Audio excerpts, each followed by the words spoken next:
He sat there with $50 in his pocket and a broken heart in his chest, watching the door like a fool. The woman never came, but someone else was watching him. A millionaire CEO at the next table saw everything. What she did next changed his life forever.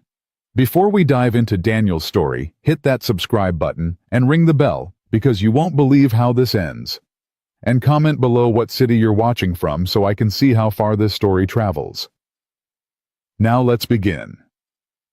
The blind date was a setup from the start, and Daniel Carter knew it the moment she stopped replying to his texts. 43 minutes. That's how long he'd been sitting at table 12 in Marcello's, staring at his phone like it might suddenly care about him. The screen glowed back with nothing. No bouncing dots, no, "Sorry, I'm running late." Just 3 messages sent into the void, each one more pathetic than the last. "Sir, would you like to order?" The waiter's voice had that careful tone, the kind people use when they're trying not to make things worse. "She's coming." Daniel heard himself say it. Heard how hollow it sounded. "Of course, I'll check back." The couple 2 tables over whispered something. The woman glanced at him, then quickly looked away. Daniel wanted to stand up and shout. "Yeah, I got stood up. You want to take a picture?" But he didn't. He just sat there like an idiot, wearing his best shirt, the blue one, with the tiny coffee stain he'd tried to hide by buttoning his jacket all the way up. In October. In a restaurant where everyone else looked like they belonged. His phone buzzed. Finally. But it wasn't Sarah. "Mrs. Chen, Emma's asleep. You have fun, honey. Don't rush back." Don't rush back. Right. Because clearly he was having the time of his life. Daniel's thumb hovered over Sarah's name. Should he call? No. God, no. He'd already texted 3 times. 3 times was the international signal for desperate single dad nobody wants. The couple was still whispering. The hostess kept glancing at his table. Even the bartender looked sorry for him. $50. He'd budgeted $50 for tonight. Money that should have gone to Emma's winter coat, or the electric bill, or literally anything except sitting alone in a restaurant that charged $22 for pasta. "Maybe just water," Daniel said when the waiter circled back. "And the spaghetti, the marinara one." Good choice. Simple. Simple. Yeah. Story of his life. Alone again, Daniel did the math in his head. 22 plus tax plus tip, because his mama raised him right even if she didn't raise him rich. Call it 30. That left 20 for gas. $20 to get Emma to school for the next week. They'd make it work. They always did. His phone buzzed again. This time it was worse. Sarah's Instagram story. Posted 6 minutes ago. She was at the Merchant, a bar 3 blocks from here. Cocktail in hand. Friends laughing around her. Caption, "Girls' night because I deserve it." She didn't forget. She just didn't care. Daniel's hand shook as he locked the phone. Not from anger, from something worse. The kind of tired that starts in your bones and spreads until you can't remember what hope tasted like. 5 years. 5 years since Rachel died giving birth to Emma. 5 years of being both parents, both incomes, both everything. 5 years of watching other people have easy lives, while he mopped floors and counted pennies, and prayed Emma never felt poor. And he'd convinced himself that maybe Sarah from the teacher's lounge, who'd smiled at him during conferences and touched his arm and said, "We should get coffee," might actually see him as something other than invisible. Stupid. "You deserve better than this." The voice came from his left. Daniel looked up. A woman sat alone at table 9. Dark hair, sharp suit eyes that weren't looking at him with pity. Something else. Something that felt like she could see straight through his skull. "What?" "The woman you're waiting for. She's not coming." The woman took a sip of wine. "And you deserve better than pretending you don't know that." Daniel's face burned. "I don't know what you're talking about." "You've checked your phone 17 times in the last 20 minutes. You're wearing a shirt that's been ironed, but not quite right. There's a stain on your collar you tried to hide. You ordered the cheapest thing on the menu after sitting here long enough for everyone to know you've been stood up. She set down her glass. I'm not judging. I'm observing. Well, observe someone else. I could. She tilted her head. But then I'd miss watching you die inside. It's fascinating, actually, the way you keep hoping she'll walk through that door. Daniel's jaw clenched. Who are you? Victoria. She didn't offer her hand, just said her name like it explained everything. And you are. He should have ignored her, should have told her to mind her own business. But something about the way she said it, direct, honest, not mean, but not soft either, cut through every defense he had. Daniel? Well, Daniel, stop checking your phone. She's already moved on. You should too. You don't know anything about me. I know you're a father. Victoria nodded at his keychain on the table. The homemade one Emma made last Christmas with beads and yarn. I know you're working class. Those hands aren't from pushing paper. I know this date mattered to you because you're wearing cologne that doesn't match the rest of your clothes, which means you borrowed it. And I know she's not worth the $50 you brought tonight. Daniel stared at her. How did you... You counted out exact bills before putting your wallet away. Twice. Victoria turned back to her own table. Eat your pasta when it comes. Then go home to your kid. This restaurant isn't worth your dignity. Before Daniel could respond, she dismissed him. Just like that. Turned away and picked up her phone, like he'd stopped existing. The pasta arrived 5 minutes later. Daniel stared at it. $22 on a plate. His stomach growled, but his throat felt tight. He picked up his fork. Put it down. Picked it up again. His phone buzzed. Sarah. Hey, sorry, can't make it tonight. Something came up. Rain check. 5 words. Not even a real apology. Just 5 words that confirmed everything Victoria had said. He wasn't worth the effort. He never was. Daniel started typing. Sure, no problem. Deleted it. Typed, hope everything's okay. Deleted that too. Finally just turned off his phone and stabbed his fork into the spaghetti. It tasted like nothing. He was halfway through when the waiter appeared with something Daniel hadn't ordered. A bowl of soup. Minestrone. I didn't order this. Compliments of table 9. The waiter nodded toward Victoria, who wasn't looking at Daniel anymore. She was reading something on her phone, completely absorbed. Daniel's first instinct was to refuse. Send it back. Tell her to keep her charity. But his pride was already bleeding out on the floor, and the soup smelled good, and Emma needed him to save every penny he could. He ate the soup. It was better than the pasta. When Victoria stood to leave, she stopped at his table. Up close, she was taller than he expected. Her perfume smelled expensive, like the kind of life Daniel only saw in commercials. The soup's good here, better than the pasta. She said it casual, like they were friends. Why'd you do that? Daniel's voice came out rougher than he meant. Because you looked like you needed a reminder. Reminder of what? That you're not invisible. Victoria pulled out a business card and set it on his table. Life's hard enough without thinking nobody sees you. I don't need your pity. It's not pity. It's acknowledgement. She adjusted her purse. There's a difference. What's the difference? Pity is poor you. Acknowledgement is, I see you. Victoria met his eyes. If you ever need someone to see you again, call me. Then she walked out. Daniel sat there holding her card. Victoria Sterling CEO, Sterling Global Enterprises. A phone number. An email address. Nothing else. The couple 2 tables over was feeding each other dessert now. Across the restaurant, an old man got down on one knee. The woman he was proposing to started crying. Everyone clapped. Daniel felt like a ghost watching the living. He paid his bill with exact change. $28.67. Left a $5 tip because the waiter had been kind.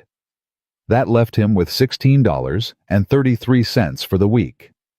$16.33 between Emma and hunger. Outside, the October air bit through his jacket. His car was parked 3 blocks away because parking near Newbury Street cost more than his dinner. Daniel walked fast, hands in pockets, trying not to think about Sarah at the merchant. Sarah laughing with her friends. Sarah who never planned to show up. His phone buzzed one more time. Sarah. You're a great guy, Daniel. You'll find someone perfect for you. The heart emoji made it worse somehow. Daniel deleted the message without responding. The drive home took 23 minutes. 23 minutes of replaying the night. The waiting, the soup, Victoria's words. You're not invisible. But he was. He'd been invisible for 5 years. Ever since Rachel died and turned him into that sad single dad everyone felt sorry for, but nobody wanted to actually help. Mrs. Chen was watching a cooking show when he got home, volume low. How was it? She gathered her things, smiling like she expected good news. It was fine. She was nice. She didn't show. Daniel pulled out a 20 for babysitting. Thanks for staying late. Mrs. Chen's smile fell. Oh, honey, I'm sorry. It's fine. Really. But his voice cracked on the last word. Daniel. Mrs. Chen put her hand on his arm, the same way Rachel used to when she could tell he was breaking. You're a good man. A good father. That woman's a fool.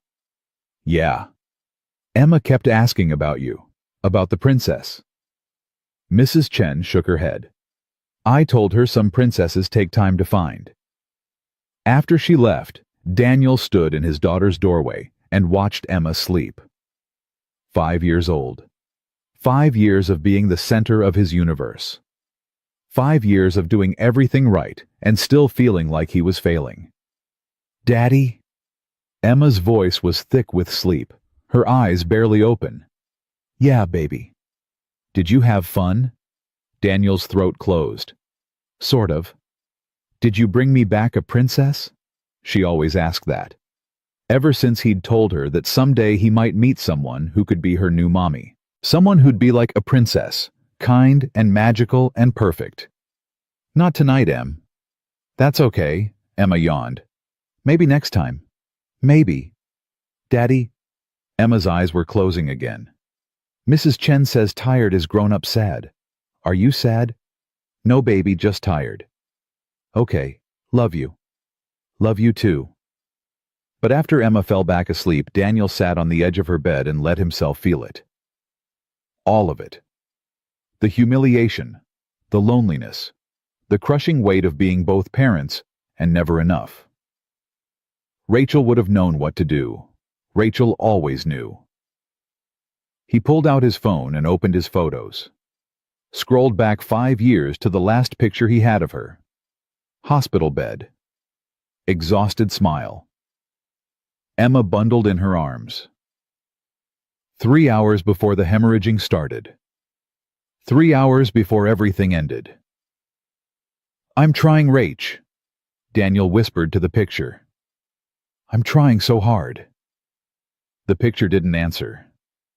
In his own room, Daniel emptied his pockets.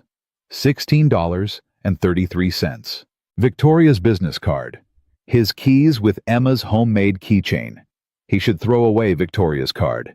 She was probably just being polite. Rich people did that sometimes. Made grand gestures that meant nothing the next day. But she'd bought him soup. She'd said he wasn't invisible. Daniel put the card in his bedside drawer and closed it. The next morning came at 6:15 with Emma bouncing on his mattress. Daddy, Daddy, it's library day. 5 more minutes, Em. You said that yesterday. Daniel dragged himself up. His back ached from yesterday's shift. His head ached from not enough sleep. His heart ached from everything else. Okay, I'm up.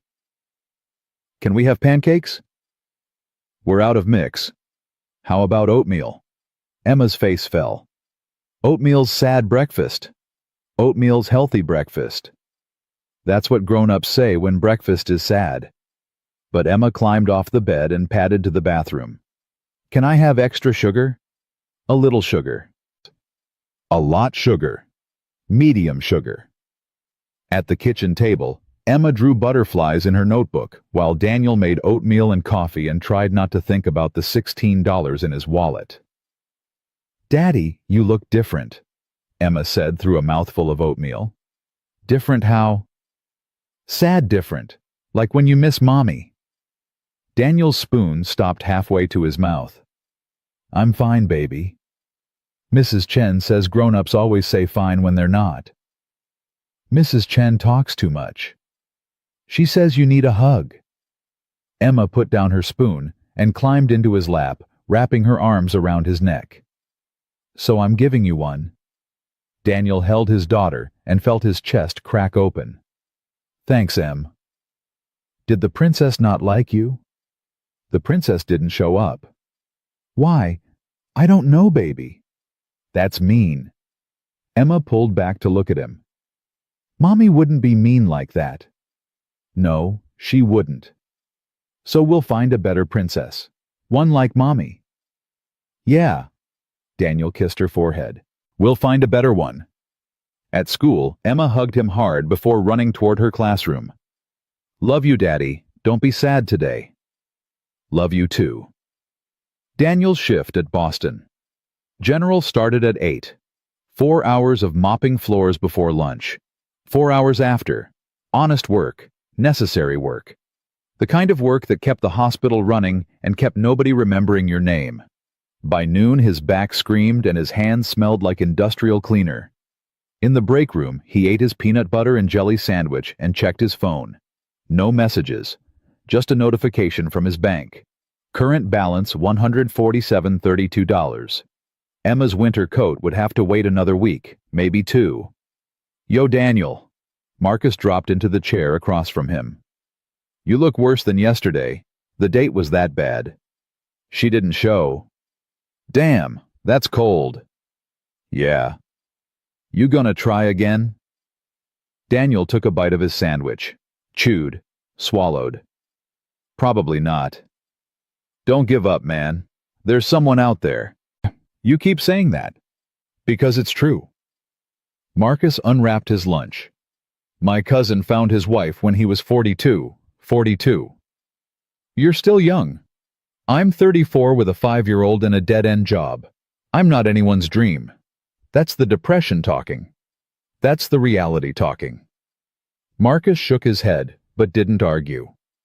They ate in silence for a few minutes.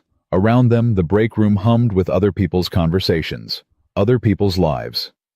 "Hey," Marcus said finally. "My church is doing a thing this weekend. Community dinner, free food. You should bring Emma." "We're fine." "I didn't say you weren't. I said free food." Marcus pulled out a flyer. "Just think about it."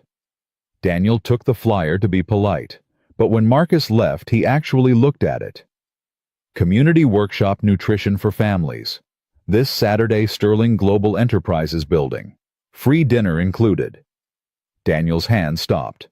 Sterling Global Enterprises. Victoria's company. He pulled her card from his wallet and stared at both pieces of paper. It couldn't be a coincidence. Boston was a big city, but not that big. "Just think about it," Marcus had said. Daniel thought about it through the rest of his shift. Thought about it while picking up Emma from aftercare. Thought about it while making boxed mac and cheese for dinner. Thought about it while Emma did homework and asked if they could get a pet butterfly. Butterflies don't make good pets, Em. Why not? They're meant to be free. Like princesses. Like princesses. After Emma went to bed, Daniel sat at his kitchen table with Victoria's business card in one hand and his phone in the other. He should just throw it away. She'd probably forgotten him already. Rich people did that. They had moments of kindness that meant everything to people like Daniel and nothing to them. But she'd bought him soup. She'd said he wasn't invisible. She'd given him her card. Daniel opened his email before he could talk himself out of it. Started typing. "Dear Ms. Sterling." He deleted it. Too formal. "Victoria. Better. Thank you for the soup last night." His finger hovered over the delete button. This was stupid. She didn't want to hear from him. But Emma's voice echoed in his head. "Don't be sad today, Daddy." Daniel kept typing. "I'm not sure why you helped me, but I wanted you to know it mattered. You made me feel human again. That's not something I can repay, but I wanted to acknowledge it. Also, I saw a flyer for a workshop at your company this Saturday. I'm thinking of bringing my daughter. I hope that's okay. Daniel Carter. He read it 3 times, added a period, removed the period, changed acknowledge to recognize, then changed it back. Finally, before he could chicken out, he hit send. The email whooshed away into the digital void. Daniel set down his phone and immediately regretted everything. She wasn't going to respond. She was a CEO. She probably had assistants who screened her emails. She probably got 100 messages a day from random people she'd shown basic kindness to. His phone buzzed. Daniel picked it up so fast he almost dropped it. Victoria Sterling. Daniel, good to hear from you. The workshop is perfect for families like yours. But don't come Saturday at 2 p.m. with everyone else. Come Friday at 5 p.m. Bring Emma. I want to show you something before the crowds arrive. And stop calling it repayment. Kindness isn't a transaction. V. Daniel read the message 4 times. Friday at 5 p.m. She wanted to see him again. Wanted to meet Emma. Wanted to show him something. His hands were shaking as he typed back, Friday at 5, we'll be there, thank you. 3 dots appeared immediately, then disappeared, then appeared again. Victoria Sterling. Don't thank me yet. You haven't seen what I'm going to ask you to do. Daniel stared at that message until his screen went dark. What had he just agreed to? And why did it feel like his life was about to change? Friday arrived faster than Daniel wanted. He picked Emma up from school at 4:30, her backpack dragging on the ground because she'd insisted on bringing every library book she owned. Where are we going again? Emma asked for the 3rd time. To meet someone. The soup lady? Daniel had made the mistake of mentioning Victoria once. Once. Now Emma wouldn't stop asking about her. Her name is Victoria. And yes. Is she the princess? She's just a friend M. But you said she bought you soup. Princesses do nice things like that. Emma climbed into her booster seat.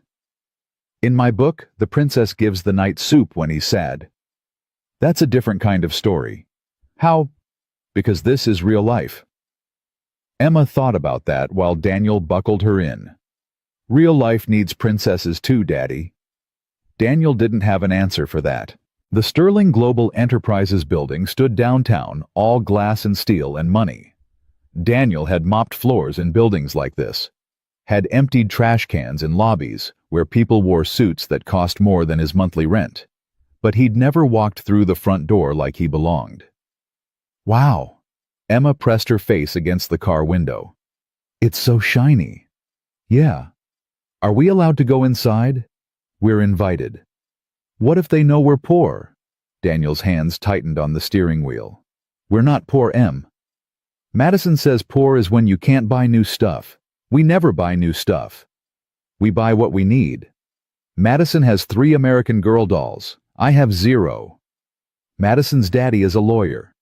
What's your daddy? I'm a maintenance technician. The fancy name for janitor that nobody believed. Emma was quiet for a moment.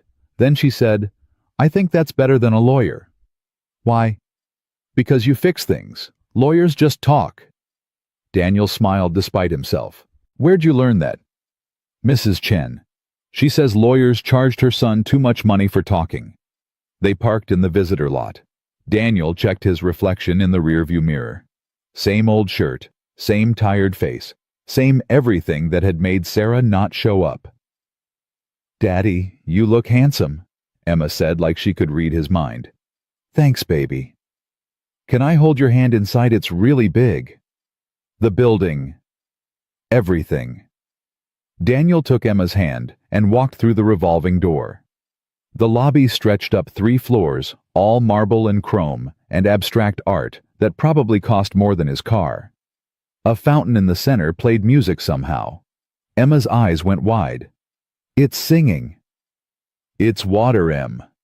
Water that sings. A security guard approached. Young guy, maybe 25, with a name tag that said Marcus. Different Marcus. Can I help you? I'm Daniel Carter. I have an appointment with Victoria Sterling. The guard checked his tablet. ID, please. Daniel handed over his driver's license, acutely aware of how bent the edges were. The guard scanned it and handed it back. 15th floor. Ms. Sterling is expecting you. He gave Emma a visitor sticker shaped like a star. For you, little miss. Emma beamed. I'm a star. The elevator played soft jazz. Emma hummed along, swinging Daniel's hand. When the doors opened on the 15th floor, Victoria was waiting. She looked different than she had at the restaurant. Less severe somehow. She'd traded her suit jacket for a cardigan, her heels for flats. Her hair was down. Daniel, she smiled. Then looked at Emma. And you must be the famous Emma. Emma hid behind Daniel's leg. How do you know I'm famous? Your daddy told me about you. He did. He said you're the smartest 5-year-old in Boston. Emma peeked out. Did he say prettiest too? He didn't have to. I can see that for myself. Emma fully emerged, chin up. I like your sweater. I like your star sticker. Ma'am. The guard gave it to me because I'm important. Victoria laughed. Well, you are. Come on. I want to show you something. They followed Victoria down a hallway lined with photos. Company milestones. Product launches. Victoria shaking hands with people Daniel vaguely recognized from news clips. How big is your company? Emma asked. Pretty big. How big is pretty big? Emma, Daniel warned. It's okay. Victoria stopped at a door. We have about 3,000 employees across 12 countries. Emma's eyes widened. That's more than my whole school. Probably more than your whole neighborhood. Victoria opened the door. But we started small. This is where it began. The room wasn't what Daniel expected. No conference table, no sleek furniture. Just a large space with windows overlooking the city, and in the center a kitchen. An actual working kitchen with industrial appliances and a long counter covered in ingredients. You cook? Daniel asked. Not anymore, but I used to. Victoria walked to the counter. My mother was a lunch lady. Did you know that? Daniel shook his head. 30 years in public school cafeterias. She'd come home exhausted, smelling like industrial food and disappointment. But she'd still make dinner for us. Real dinner. Not the processed stuff she served at work. Victoria picked up a tomato. She used to say the worst part wasn't the low pay or the long hours. It was watching kids eat garbage and knowing their parents couldn't afford better. Emma tugged Daniel's hand. What's garbage food? Food that's not healthy, Victoria said. The kind that's cheap but makes you feel bad. Like gas station hot dogs. Daniel felt his face warm. They'd eaten gas station hot dogs twice last week. I love gas station hot dogs, Victoria said without missing a beat. Had one yesterday, but Emma's right. They're not healthy. That's what I'm trying to fix. She opened a refrigerator and pulled out several containers. Come here, both of you. Daniel and Emma approached the counter. Victoria opened the first container. This is a meal kit we're developing. Everything a family needs to make a healthy dinner. Pre-portioned ingredients, simple instructions, nutritionally balanced. She looked at Daniel. And it costs less than a gas station hot dog per serving. How? Daniel asked before he could stop himself. Bulk purchasing, direct relationships with farms, cutting out middlemen. The same way big corporations keep costs low, except we're passing the savings to families instead of shareholders. Victoria opened another container. This one's for kids specifically. Emma, what do you think? Emma peered inside. Pasta. Whole grain pasta with vegetables hidden in the sauce, designed by a pediatric nutritionist who has 3 picky eaters at home. Victoria smiled. She knows the struggle. Why are you showing us this? Daniel's voice came out quieter than he meant. Victoria closed the containers and turned to face him fully. Because tomorrow we're launching this at the workshop. 50 families are coming to learn about it. Nutritionists will teach them how to use it.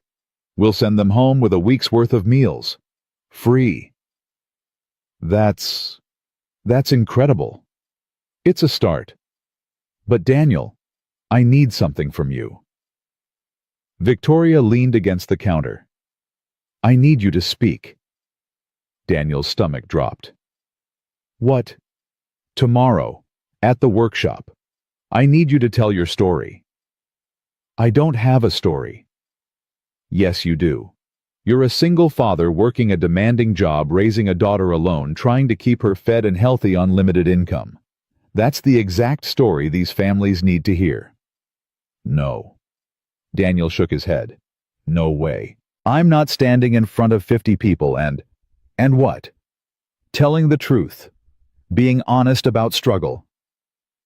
Victoria's voice wasn't harsh, but it wasn't soft either. You think you're the only one who feels invisible. You think these families don't need to hear that someone like them, someone who gets it, thinks this program matters. Find someone else. I don't want someone else. I want you. Why? Because when you sat in that restaurant, you didn't make excuses. You didn't blame anyone. You just sat there with your dignity intact, even when you had every reason to fall apart. That's the kind of strength these families need to see. Emma pulled on Daniel's shirt. Daddy, what's she talking about? Daniel crouched down to Emma's level. Victoria wants me to talk to some people tomorrow. About what? About us. About how we eat and stuff. Emma tilted her head. Are you going to tell them about gas station hot dogs? Maybe. Tell them we only eat them on special days, Emma said seriously. So they don't think we eat them every day. Daniel's chest tightened. Okay, baby. He stood back up and met Victoria's eyes. I can't. Can't or won't? Both. Why? Because standing in front of people and admitting I can barely afford to feed my kid isn't exactly my idea of a good time. Daniel kept his voice low so Emma wouldn't hear the crack in it. Victoria was quiet for a moment. Then she said, Do you know why I started this company? To make money. To stop feeling helpless. Victoria walked to the window. I watched my mother break herself for a job that didn't care about her. Watched her come home crying because some kid told her the lunch she served tasted like dog food. Watched her die at 53 from stress and exhaustion and a lifetime of putting everyone else first. She turned back. I can't bring her back, but I can make sure other parents don't have to choose between feeding their kids and paying rent. I'm sorry about your mother. Don't be sorry. Be brave. Victoria crossed her arms. 3 minutes. That's all I'm asking. 3 minutes tomorrow to tell 50 families that they're not alone, that someone sees them, that someone's trying to help. Daniel looked at Emma, who was now exploring the kitchen opening drawers and gasping at the fancy utensils. What if I mess it up? Then you mess it up, but at least you tried. Victoria's voice softened. You sat in that restaurant and let yourself hope, Daniel. Even when you knew it was probably pointless. That's not weakness. That's courage. That's stupidity. Same thing sometimes. Emma called from across the kitchen. Daddy, look. They have a spoon as big as my arm. Don't break anything, Em. I won't. I'm very careful. Victoria smiled.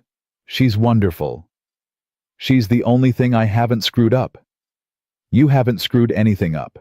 I'm 34 working as a janitor, living paycheck to paycheck, raising a kid who thinks gas station hot dogs are special occasion food. I've screwed up plenty.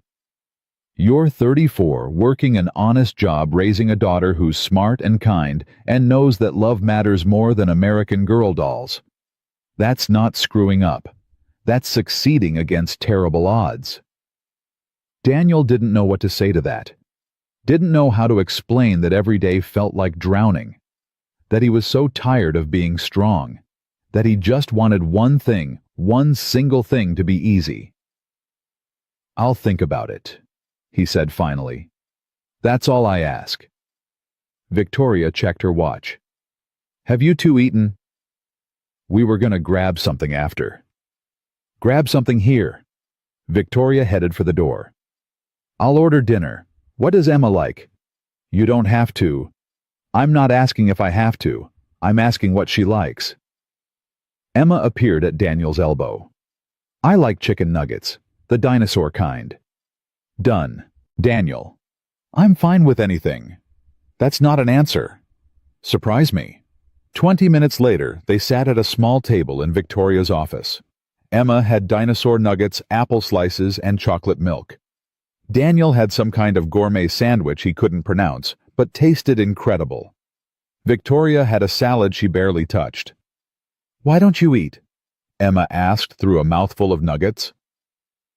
Emma manners, Daniel said. It's okay. Victoria smiled. I ate earlier, but I like watching people enjoy food. My mother was the same way. Is your mommy in heaven like my mommy? Daniel nearly choked on his sandwich. Em, you can't just... Yes, Victoria said simply. She is. Do you miss her?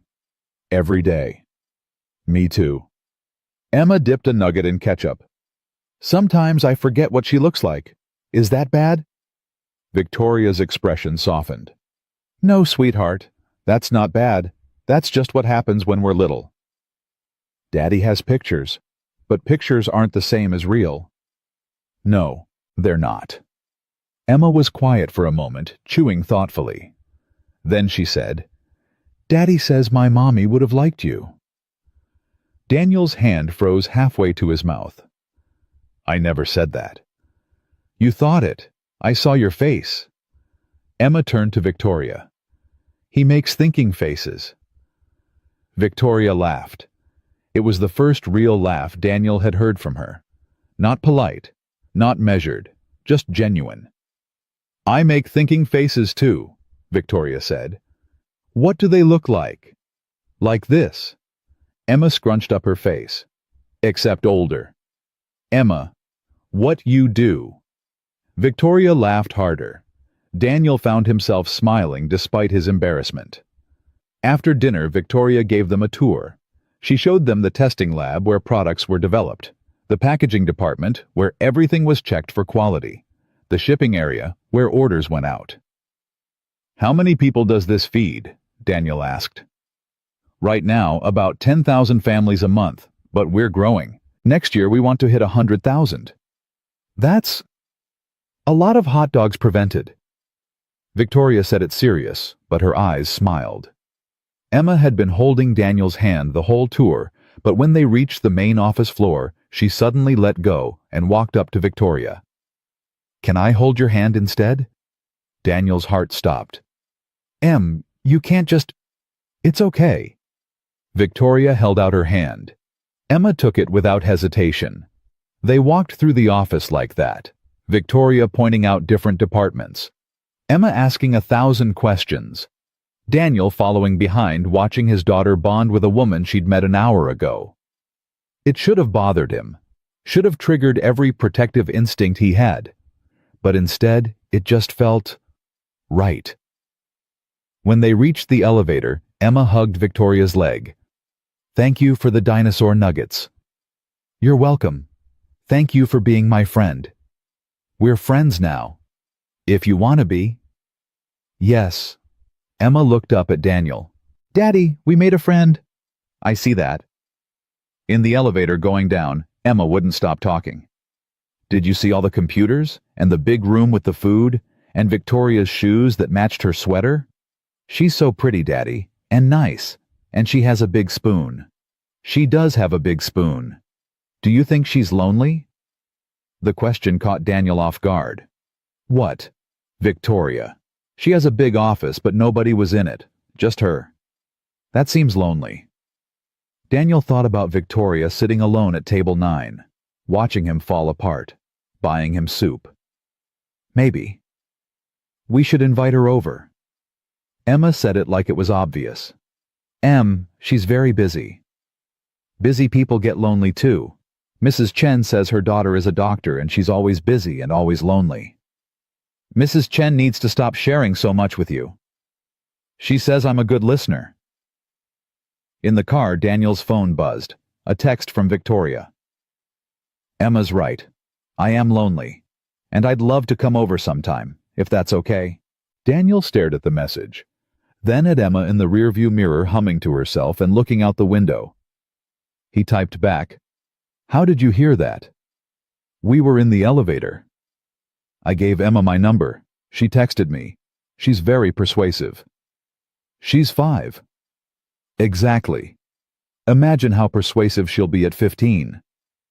Despite everything, Daniel smiled. "Dinner tomorrow. After the workshop." "Are you asking me on a date, Daniel Carter?" His heart jumped. "I'm asking if you want to eat with us. There's a difference." "Is there?" "Yes." "What's the difference?" "I don't know yet." Daniel hit send before he could overthink it. 3 dots appeared. Disappeared. Appeared again. "Tomorrow. After the workshop. After you give your speech." "I haven't agreed to." "You will. Because Emma will convince you, and you can't say no to her." She was right. Daniel couldn't say no to Emma, which is why later that night, after Emma was asleep, he sat at his kitchen table and tried to write 3 minutes worth of words about his life. It was harder than he expected. Every sentence felt too personal, too raw, too much like admitting defeat. "I'm a single father struggling to make ends meet." Delete.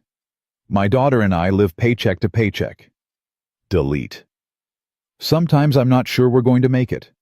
Delete, delete, delete. His phone buzzed. Victoria again.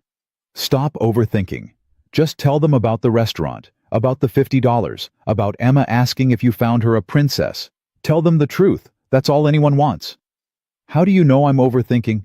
"Because you've been typing and deleting for 47 minutes. I can see the read receipts." Daniel laughed despite himself. "Are you watching me write this?" "I'm encouraging you to write this. There's a difference." "You keep saying that."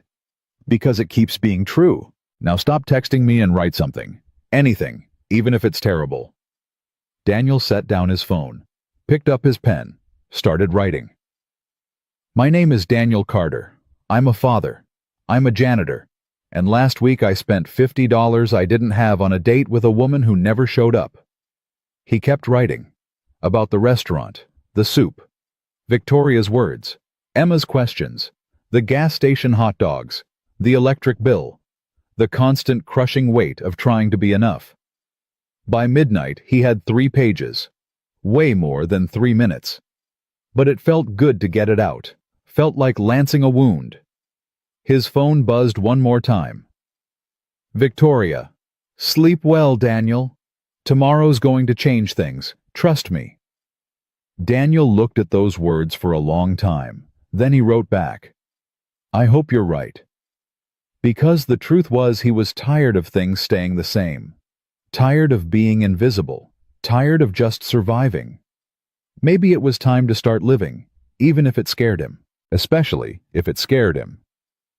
Saturday morning came with Emma jumping on his bed at 7. Is it today? Is it the talk day? Daniel groaned and pulled the pillow over his face. "It's too early, Em. You said we had to be there at noon. That's 5 hours. We need 5 hours to get ready. We need 30 minutes to get ready. But I need to pick my outfit and do my hair and practice my listening face." Emma pulled the pillow off him.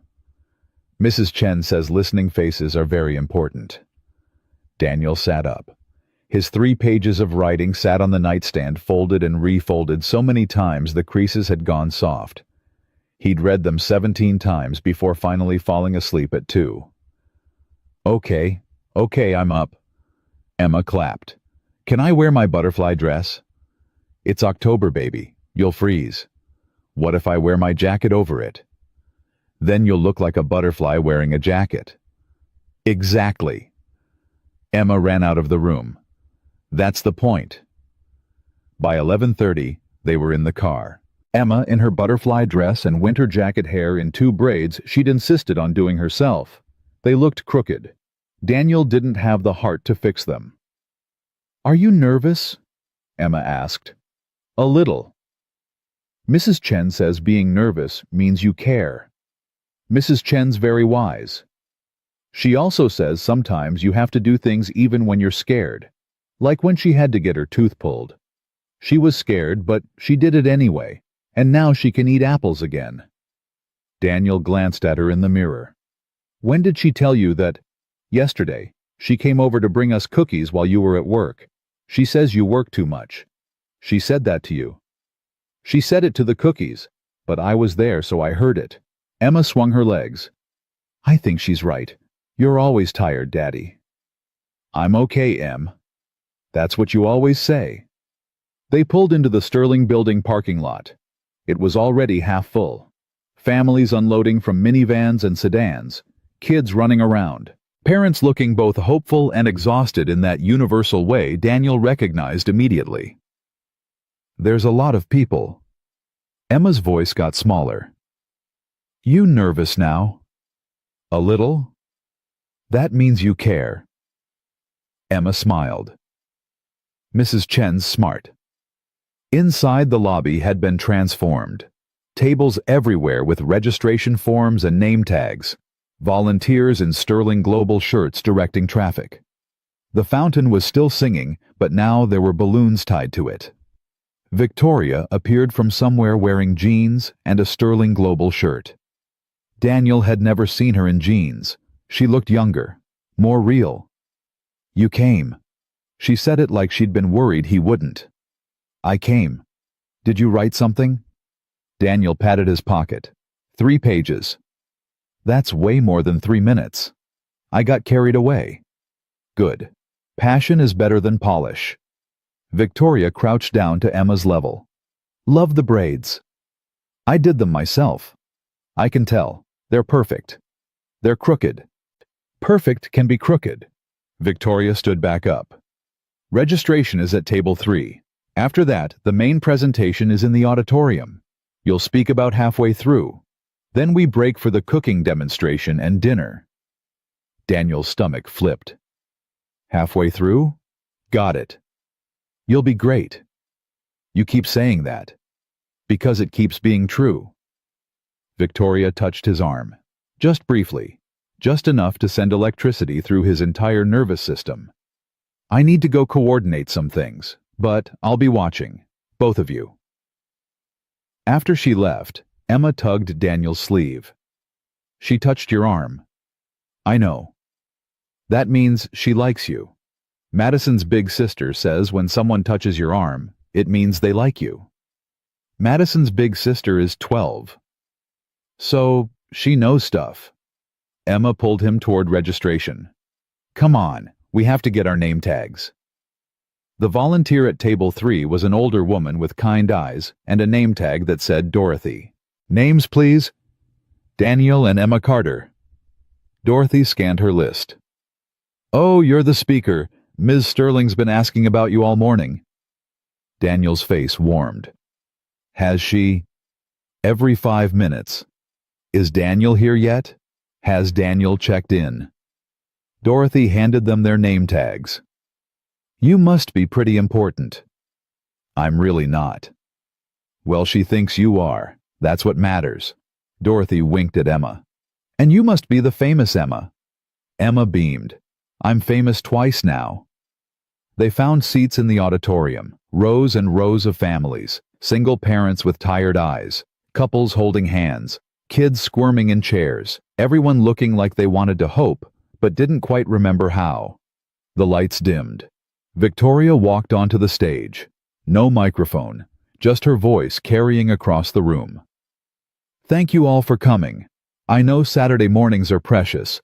I know you probably have 1,000 other things to do. Laundry, errands, sleep." A few people laughed. "But you're here, and that tells me something. It tells me you care about feeding your families. You care about doing better. You care enough to show up." The room was silent. Everyone watching. "My mother was a lunch lady for 30 years. Every day she served food she knew wasn't good enough. Food that was cheap and fast and convenient but not nourishing. Not what kids deserved. And every night she came home and cooked real food for us. She was exhausted. She was underpaid. But she did it anyway because that's what parents do. They give everything they have. Victoria paused. Daniel saw her hands shake slightly. She died 5 years ago. Heart attack at 53. The doctor said it was stress. I say it was a system that made her choose between feeding strangers' kids and taking care of herself. Victoria's voice got stronger. I can't bring her back, but I can try to fix the system that broke her. That's why we're here. That's why Sterling Global created this program. She explained the meal kits, the nutrition, the cost, the goal of making healthy food accessible. People nodded. Some took notes. A few wiped their eyes. But I'm not the person you need to hear from. Not really. I'm someone who grew up poor but isn't anymore. Someone who remembers struggle but doesn't live it daily. So I've asked someone else to speak. Someone who's in the middle of it right now. Someone who knows exactly what you're facing. Victoria looked directly at Daniel. Daniel Carter, would you come up here, please? Daniel's legs moved before his brain caught up. Emma squeezed his hand. You got this, Daddy. Then he was walking. Down the aisle. Past 50 families. Up the steps. Onto the stage where Victoria stood waiting. She handed him a microphone, whispered, Just tell the truth, that's all. Then she stepped back, and Daniel was alone. He pulled out his 3 folded pages, unfolded them, stared at his handwriting. I'm not good at this. His voice came out shaky. Public speaking. I'm better at mopping floors. That's what I do. I'm a janitor at Boston General Hospital. Someone in the 3rd row nodded. Daniel focused on them. Last Saturday I went on a blind date. First one in almost a year. I wore my best shirt, ironed it 3 times, budgeted $50. That's what I could afford after rent and bills and my daughter's school stuff. He glanced at Emma. She was watching him with huge eyes. The woman never showed. She forgot about me. Or maybe she didn't forget. Maybe she just didn't think I was worth the drive. I sat there for 43 minutes, checked my phone 17 times, finally ordered the cheapest thing on the menu because I couldn't just sit there anymore without buying something. The room was completely quiet. Then I found out she was at a different bar, with her friends, posted it on Instagram while I was sitting there waiting, and I thought, Daniel's voice cracked. I thought, this is it. This is my life. Working a job where people don't see me, raising a daughter who deserves so much better, trying so hard and still coming up short. A woman in the 5th row was crying. Daniel kept going. Victoria bought me soup that night. A stranger who didn't know me, didn't owe me anything. She bought me soup and told me I wasn't invisible, and I wanted to believe her. God, I wanted to believe her. But it's hard when you're spending your last $50 on hope and getting nothing back. He folded his papers. He didn't need them anymore. My daughter Emma is 5. Last week she asked me why we never buy new stuff. She's 5 and she already knows we're different from other families. She already knows to be careful with her things because we can't replace them. She knows that sometimes dinner is gas station hot dogs because that's what we can afford that day. Daniel looked at Emma. She was still watching him. Not embarrassed, not ashamed, just watching. But you know what else she knows. She knows I love her. She knows I'm trying. She knows that even when things are hard, we're going to be okay because we have each other. Daniel's throat was tight. That's what parents do. We give everything we have. We skip meals so our kids don't have to. We wear old clothes so they can have new ones.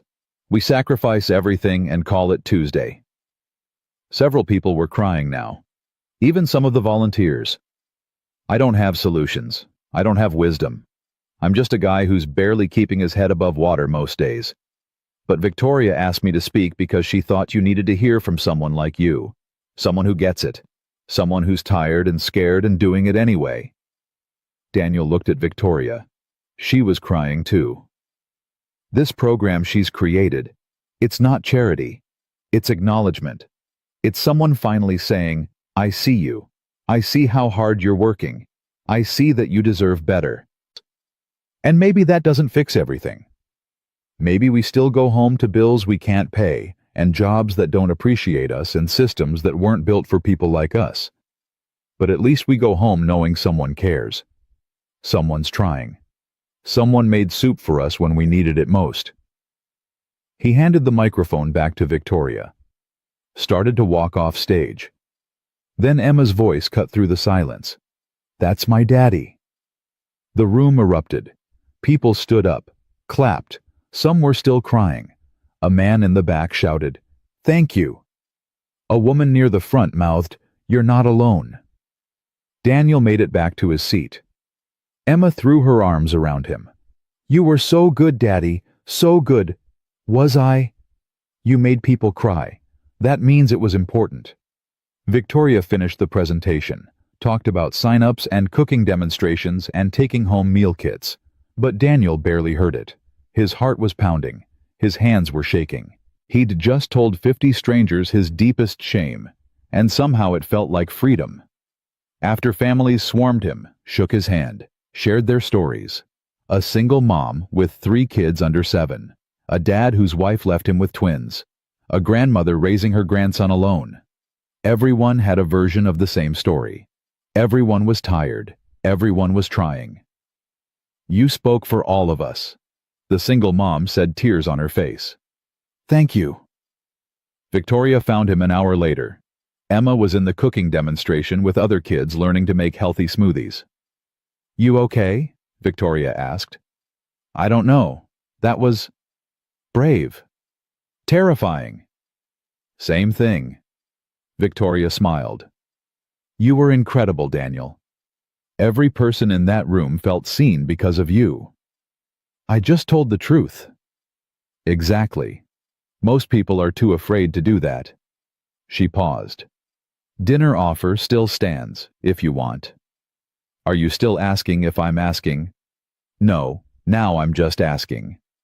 "Then yes." They picked up Emma after the smoothie class. She had purple stains around her mouth and enormous energy. "I made a smoothie. It had spinach in it, but you couldn't even taste it." "Can we make smoothies at home? Do we have a blender? Can Victoria come help us?" "Victoria's coming to dinner, remember?" Daniel said. Emma gasped. "Tonight. If that's okay with you." "Yes, can we have the meal kit? The one with the hidden vegetables? Please, please, please." Victoria laughed. "I'll grab you one on the way out." They caravanned to Daniel's apartment. He tried not to think about what Victoria would see. The peeling wallpaper, the furniture from Goodwill, the water stain on the ceiling he couldn't afford to fix. But when they walked in, Victoria didn't look around with judgment. She just smiled and said, "It's cozy." "It's small." Cozy and small are different things. Emma gave her the full tour.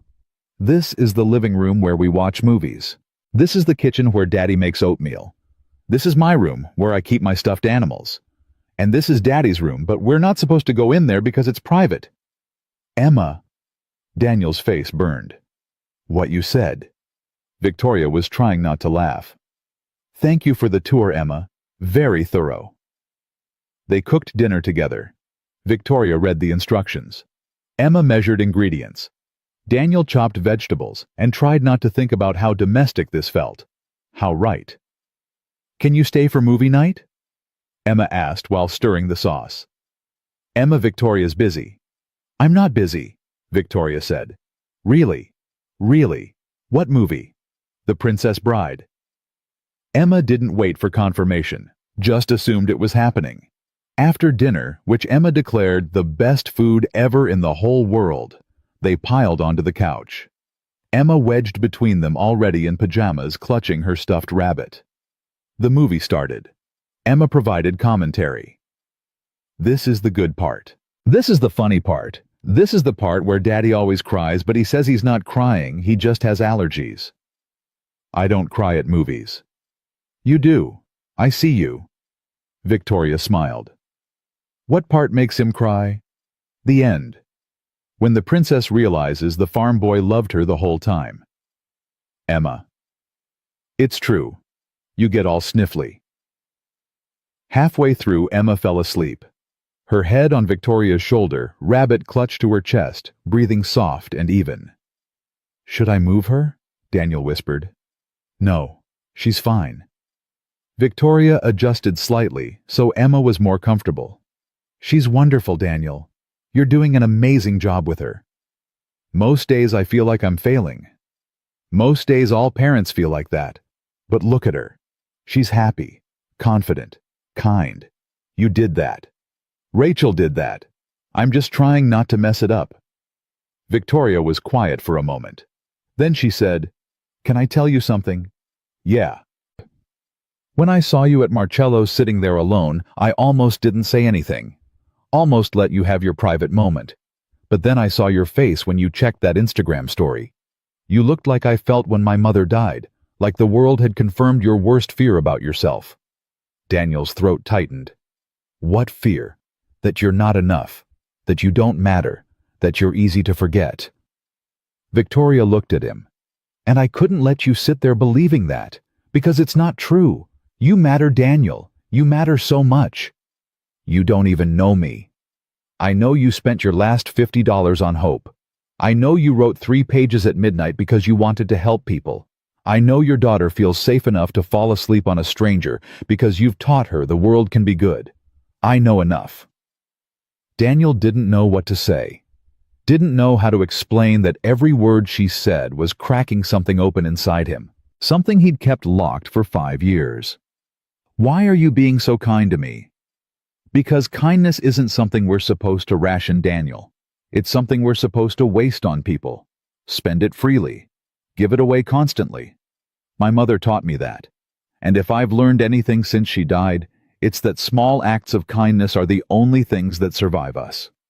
Soup. Soup. And showing up. And telling someone they're not invisible. Victoria brushed a strand of hair from Emma's face. And falling asleep on couches during The Princess Bride. They watched the rest of the movie in silence, Emma snoring softly between them. The apartment dark except for the TV glow. And for the first time in 5 years, Daniel felt something other than tired. He felt possible.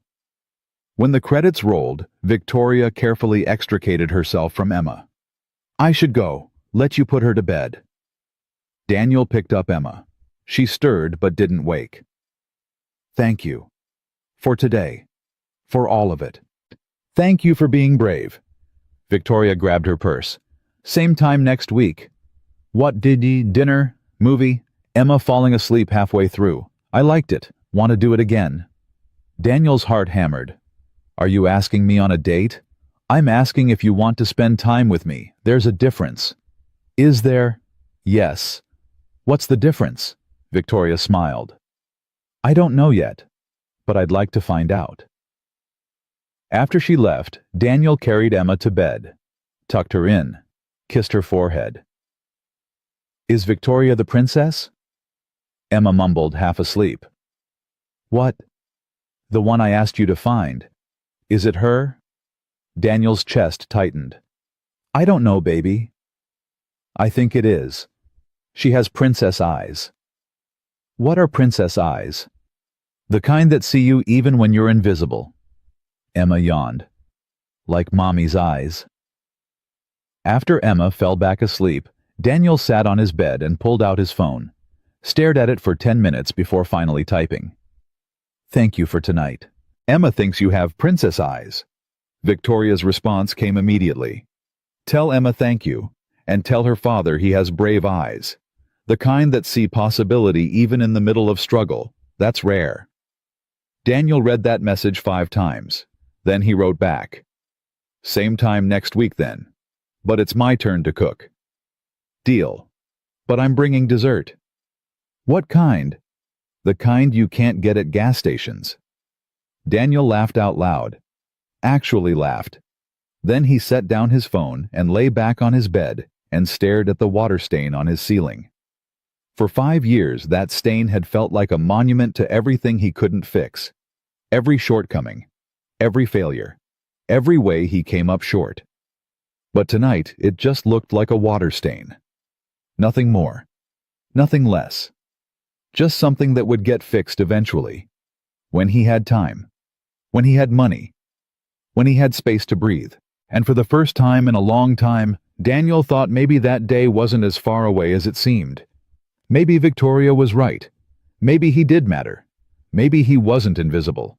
Maybe all this time he'd been seen and just couldn't see himself clearly. His phone buzzed one more time. Victoria. Sleep well, Daniel Carter. The world's lucky to have you in it. Daniel held the phone to his chest and let himself believe it. Just for tonight. Just for now. The world was lucky to have him. Emma was lucky to have him. And maybe, just maybe, he was lucky too. Lucky that he walked into Marcello's with $50 and a broken heart. Lucky that a stranger bought him soup. Lucky that his daughter had crooked braids and princess wisdom. Lucky that brave and terrified felt exactly the same. Lucky that hope, even when it hurt, was still worth believing in. Daniel fell asleep with his phone in his hand and Victoria's words in his heart, and the smallest, most fragile belief that maybe finally things were about to change. Not because someone rescued him, but because someone saw him. And sometimes that's all the rescue anyone needs. The next week turned into the next month. Friday nights became their ritual. Daniel would cook. Victoria would bring dessert. Emma would fall asleep during whatever movie she'd insisted they watch. It was November now. Emma's birthday was coming. "What do you want this year?" Daniel asked her one morning over oatmeal. "A party." "We always have parties." "A real party, with friends from school, and cake, and decorations, and Victoria." Daniel's spoon paused halfway to his mouth. "Victoria comes to our Friday dinners." "But I want her at my party, the official one." Emma kicked her legs under the table. "Can she come? Please." "I'll ask her." "You'll ask, or you'll do. When did you get so pushy? Mrs. Chen says, women have to be pushy or nobody listens." Emma took another bite. "Is Victoria your girlfriend yet?" Daniel nearly choked. "What?" "Madison says when grown-ups have dinner every week they're dating. And dating means girlfriend-boyfriend. Madison needs to mind her business." "So she's not your girlfriend?" "It's complicated, Em." "That means yes, but you're scared to say it." Emma said it matter of fact. "It's okay to be scared, Daddy. Mrs. Chen says love is always a little bit scary." "We're not talking about love." "Why not?" "Because it's too soon." "How long is not too soon?" "I don't know, baby." "Then how do you know it's too soon now?" Emma finished her oatmeal and put her bowl in the sink. "You should tell her you like her. Boys are supposed to tell girls. That's what the movies say." After Daniel dropped Emma at school, he sat in his car for 10 minutes staring at his phone. Finally, he texted Victoria. "Emma wants to know if you'll come to her birthday party next Saturday." 3 dots appeared immediately. "I'd be honored. What does she want for her present?" "She hasn't said, but knowing Emma, probably something ridiculous like a unicorn." "I'll see what I can do about the unicorn." Daniel smiled. Then, before he could stop himself, he typed something else. "She also asked if you're my girlfriend." The 3 dots took longer this time. Disappeared. Reappeared. "What did you tell her?" "That it's complicated." "Is it?" Daniel's heart hammered. "I don't know. Is it? Do you want it to be?" "I don't know what I want." That was a lie. He knew exactly what he wanted. He just didn't know if he was allowed to want it. "That's okay. We don't have to label it. We can just be whatever we are." "What are we?" "2 people who like spending time together. Who make each other laugh. Who both love a 5-year-old with crooked braids and strong opinions." Victoria sent another message. "Is that enough for now?" Daniel read it 3 times. Yeah, that's enough. But that night, while Emma was asleep and Daniel was washing dishes, his phone rang. Not a text. An actual call. From a number he didn't recognize. Hello? Is this Daniel Carter? A woman's voice, professional. Yeah. Who's this? My name is Patricia Morris. I'm the director of the Medical Technician Training Program at Oregon Health Sciences University. I'm calling because you were referred to us by Boston General Hospital. They said you'd expressed interest in our accelerated certification program. Daniel's hand froze on the dish he was washing. What? The program is a 1-year intensive training. Upon completion, you'd be a certified medical technician with placement assistance. We're offering you a full scholarship pending your interview. I didn't apply for this. Your supervisor, Marcus Henderson, submitted your application. He included a recommendation letter from 3 different department heads. Quite impressive, actually. They all said the same thing, that you're reliable, hard-working, and wasted in your current position. Daniel set down the dish. Oregon. Yes, the program starts in January. I know that's soon, but we had a last-minute opening, and Mr. Henderson was very insistent we consider you. Would you be available for a phone interview next week? I have a daughter. We have family housing, subsidized childcare. The program is designed for people with dependents. We understand the challenges. Daniel's mind raced. Oregon. A real career. Actual money. Security. Everything he'd wanted for 5 years. But also Oregon. 2,000 miles from Boston. From the only home Emma had ever known. From Mrs. Chen. From Marcus. From Victoria. Can I think about it? Of course. But I'll need an answer by next Friday. The interview spots are filling up quickly. After she hung up, Daniel stood in his kitchen and stared at nothing. His hands were shaking. His chest felt tight. Oregon. He didn't tell Emma. Didn't tell Mrs. Chen. Didn't tell Marcus, who apparently had done this without asking. Didn't tell anyone for 3 days. But Friday came and Victoria knew immediately something was wrong. You're quiet. She said it after Emma had gone to bed. They were cleaning up dinner. Daniel washing, Victoria drying. The routine they'd fallen into. Just tired. Don't do that. Do what? Pretend you're fine when you're not. Victoria set down the dish towel. What happened? Daniel told her. About the call, the program, the scholarship, Oregon. All of it came tumbling out in one anxious rush. Victoria listened without interrupting. When he finished, she was quiet for a long moment. That's incredible, Daniel. It's Oregon. I know. That's 2,000 miles away. I know that too. I can't just leave. Emma has school here, friends, Mrs. Chen, you. His voice cracked on the last word. Victoria turned to face him fully. What do you want me to say? I don't know. Tell me it's crazy. Tell me I shouldn't go. Tell me... He stopped, couldn't finish. Tell you to stay for me. Victoria said it gently. Is that what you want? No, yes, I don't know. Daniel ran his hand through his hair. This is exactly what I've been working toward. A real career, better money, security for Emma, everything I wanted, and I got it. I finally got something, and it means leaving everything else behind. Not everything.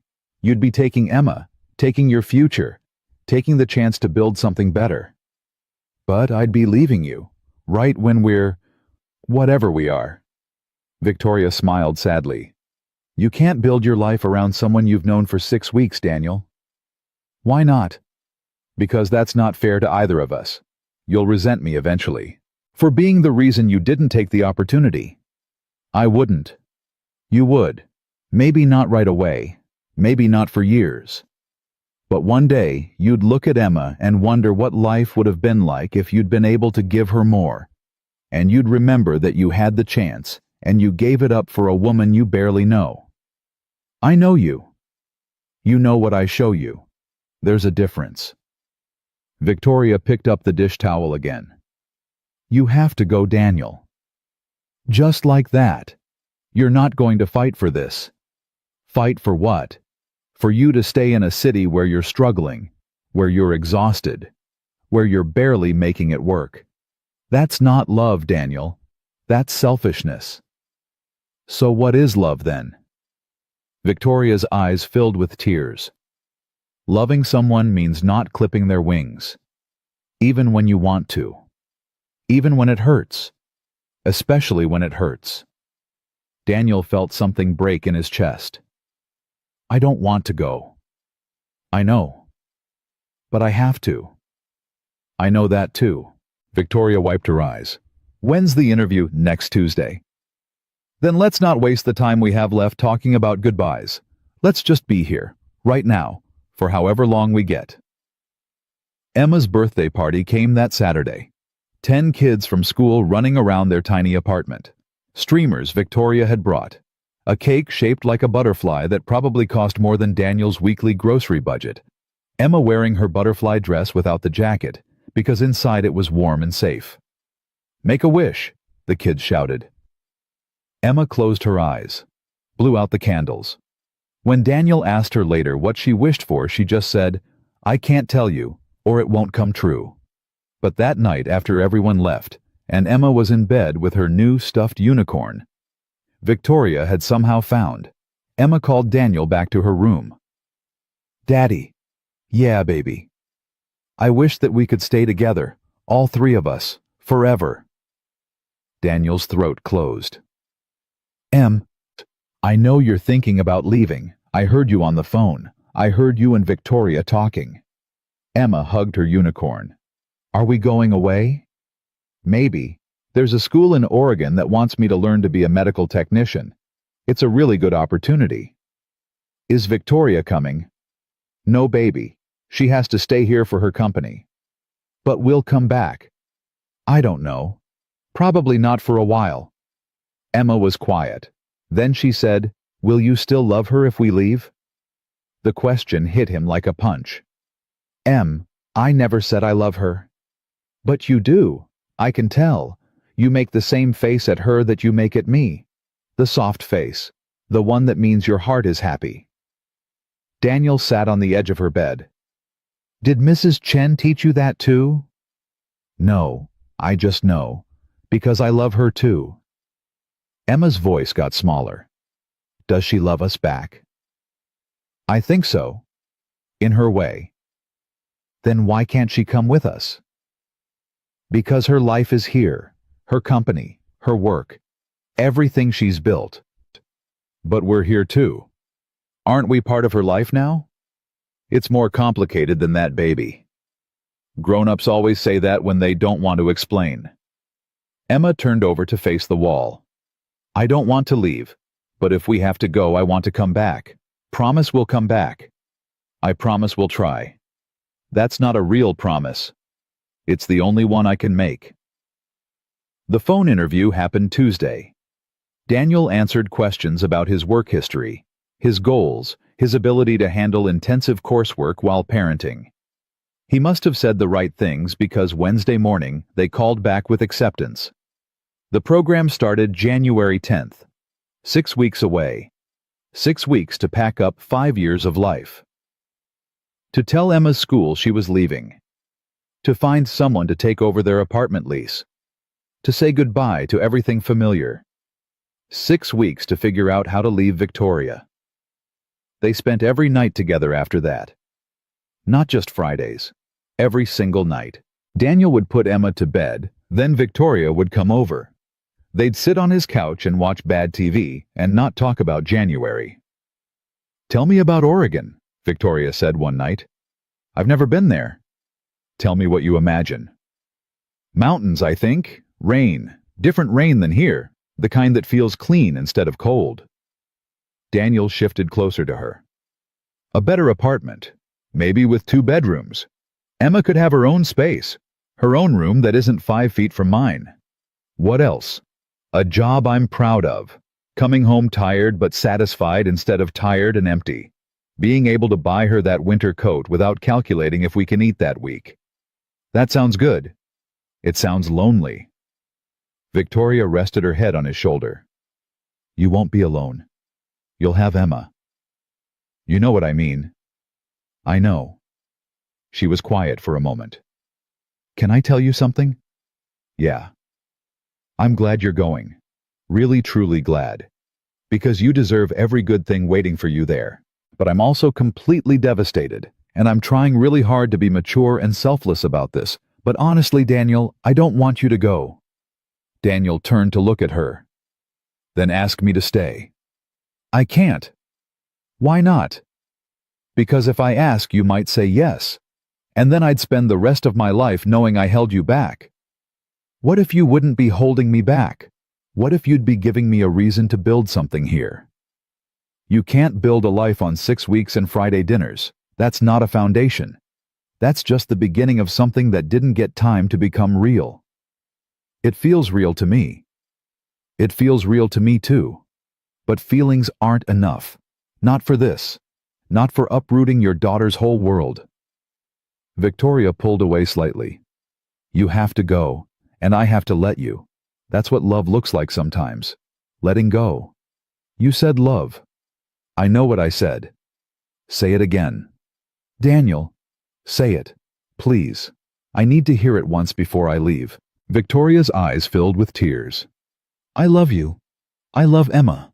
I love the way you make oatmeal special, and the way she falls asleep on my shoulder during movies, and the way you look at me like I'm not just a CEO, but a person. I love all of it. And I love you enough to want better for you than what Boston can give you right now. Daniel kissed her. Actually kissed her. First time in 6 weeks of Friday dinners and movie nights and almost moments. He kissed her and she kissed him back, and they both cried because it felt like hello and goodbye at the same time. When they pulled apart, Victoria whispered, "We have 6 more weeks. That's not enough time. So let's not waste it being sad about January. Let's just be here, now, for whatever time we get." They told Emma together the next day after school. We're going to Oregon in January, baby. Emma looked from Daniel to Victoria. Is Victoria coming? No, sweetheart. Victoria knelt down to Emma's level. I have to stay here. But we're going to stay in touch. Video calls, letters, pictures. You can tell me everything about Oregon. But you won't be there. No, I won't. Why not? Because my company is here. My work is here. And your daddy needs to go to school there. Sometimes people who love each other have to be in different places for a while. Emma's eyes filled with tears. How long is a while? Victoria looked at Daniel. He looked back helpless. A year. Victoria said finally. The program is 1 year. And then maybe you'll come back. Or maybe you'll stay there. But either way, I'll still love you. Both of you. That doesn't change just because you're far away. Will you forget about us? Never. Not even for a second. Victoria pulled Emma into a hug. You're stuck with me, kiddo. Distance or no distance. Promise? Promise. That night, Emma made Victoria pinky promise. Then she made a paper chain with 365 links. One for every day of the year. We'll tear one off every day. Emma explained. And when they're all gone, we can come back to Victoria. Daniel didn't have the heart to tell her that's not how it worked. That after a year, everything might be different. That Oregon might become home. That Victoria might move on. That life didn't pause just because you wanted it to. Instead, he just said, "That's a good idea, baby." Christmas came. Victoria bought Emma presents Daniel couldn't afford. Art supplies, books, a necklace with a butterfly pendant. So you can remember that butterflies travel far, but they always know where home is. Victoria fastened it around Emma's neck. Are you my home? Emma asked. Home is wherever the people who love you are. So yes, I'm one of your homes, and you're one of mine. For Daniel, Victoria gave an envelope. Inside was a check for $5,000. I can't accept this. Yes, you can. It's for moving expenses. Deposits. Getting Emma settled. Whatever you need. Victoria, this is too much. It's not nearly enough, but it's what I can give you right now. She folded his hand around the check. Let me do this. Please. Let me help. Daniel's vision blurred. I don't know how to thank you. Be happy. Succeed. Build the life you deserve. That's all the thanks I need. New Year's Eve. They didn't go to any parties. Just stayed in Daniel's apartment. Watched the ball drop on TV. Emma fell asleep at 11. Daniel carried her to bed. When he came back, Victoria was crying. 10 more days, she said. I know. I don't know how to do this. Me neither. They held each other until midnight. Kissed when the countdown ended. Whispered, Happy New Year, like it was both a celebration and a funeral. The last Friday night, Emma insisted they watch The Princess Bride again. She fell asleep during the fire swamp scene. Daniel carried her to bed, then came back to find Victoria packing up the leftover food. You don't have to clean up. I want to. One last time. They worked in silence, washing dishes, putting away leftovers, moving around each other in the tiny kitchen like they'd been doing it for years instead of weeks. I'm going to miss this, Victoria said finally. Me too. Promise me something. Anything. Promise me you won't look back. When you're in Oregon. When you're building your new life. Don't spend it wishing you were here. Be present for Emma. For yourself. For everything good that's coming. I'll try. And promise me if you meet someone there. Someone who makes you happy. You won't feel guilty. I want you to be happy, Daniel. Even if it's not with me. Victoria. Promise me. I promise. But only if you promise the same thing. Deal. She dried the last dish, set it in the cabinet, turned to face him. I should go. Don't. Not yet. Stay. Please. Just tonight. Victoria looked at him for a long moment. Then she nodded. They didn't sleep together, not like that, like, just curled up on his couch, holding each other, trying to memorize the feeling of being close, trying to store up enough warmth to last through the cold distance coming. At dawn, Victoria kissed his forehead, whispered, I love you, and left before Emma woke up. January 10th arrived like a death sentence. The movers came, loaded up their furniture. Daniel stood in the empty apartment and remembered 5 years of life, 5 years of Emma growing up, 5 years of survival, 5 years of hoping things would get better. And now they were. He was leaving for better, leaving everything behind for better. Mrs. Chen came to say goodbye, cried and hugged Emma, and pressed cookies into Daniel's hands. You call me. Every week. I want to know how you're doing. I will. And you. She pointed at Emma.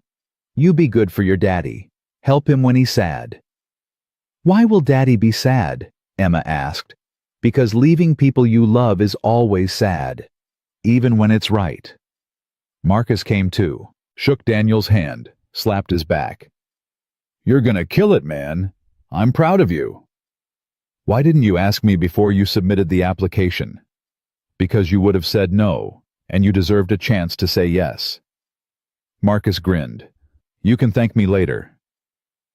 Victoria was the last one. She arrived with a box.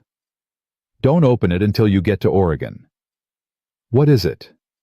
Something to remember me by, and something for Emma, and letters, one for every week of the year. Victoria's voice broke. I wrote them all last night, read them on Fridays, our day. Daniel couldn't speak, just pulled her into a hug and held on too tight. Emma came running. Victoria, are you coming with us? No, baby, just saying goodbye. But we'll see you again. Yes, I promise. When the paper chain is done. 365 days. 365 days. Emma threw her arms around Victoria's legs. I love you. I love you too, sweet girl. So much.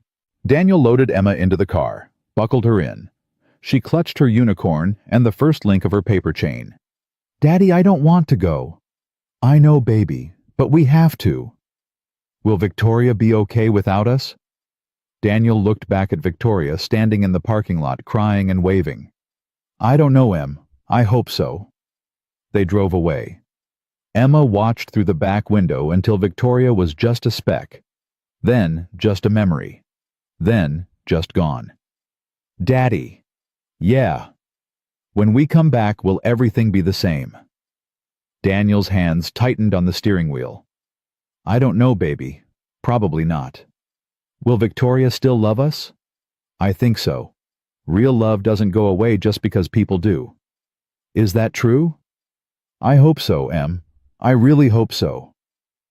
They drove west into the sunrise, leaving Boston and everything familiar behind, heading toward Oregon and everything unknown ahead, carrying hope and fear in equal measure, holding on to the promise of 365 paper links and Friday letters and the impossible belief that sometimes love is strong enough to survive distance, even when it doesn't feel like it, even when it hurts, especially when it hurts.